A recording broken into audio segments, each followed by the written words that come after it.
Sa mapagpalang araw po sa ating lahat, ako po si Brian D. Mendoza at ito po ang ating daily devotion ngayong araw, April 1, 2025. Ngayong araw po ay ating tutuloy natin series which is Examinary Election. Specifically, ang topic po natin for today is about election. Ikaw ba ay secure o insecure? Now, ang ating talata po ay magagaling sa Ephesians chapter 1 verses 4 and 5. Sabi po rito, basahin ko po. Even as He chose us in Him before the foundation of the world, that we should be holy and blameless before Him.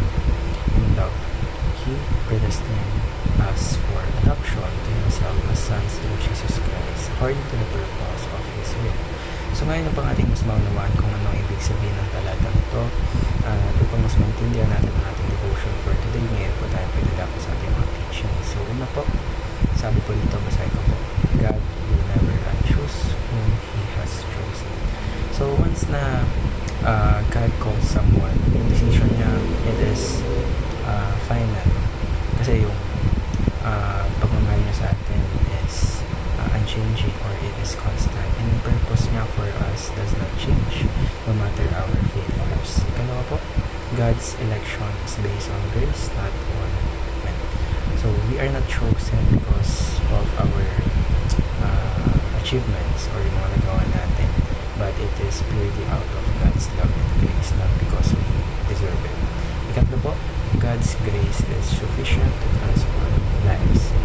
So yung grace po ng ating Diyos, it doesn't just save us, but also it changes us. So He gives us everything we need para ma-overcome natin yung mga challenges, and also para mag-grow tayo and to become who He created us to be. So paano po natin ma-apply mga natural na ito? Ngayon po tayo pwede ako sa ating application. So una po, sabi po dito, basahin ko, find security in God's election.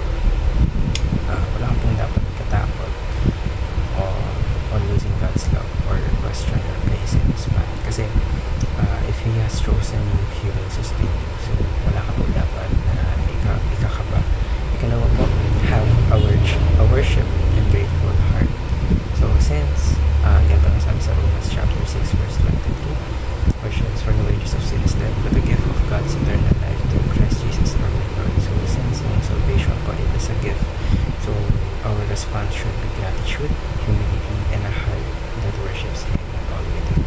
Ito po, prove your salvation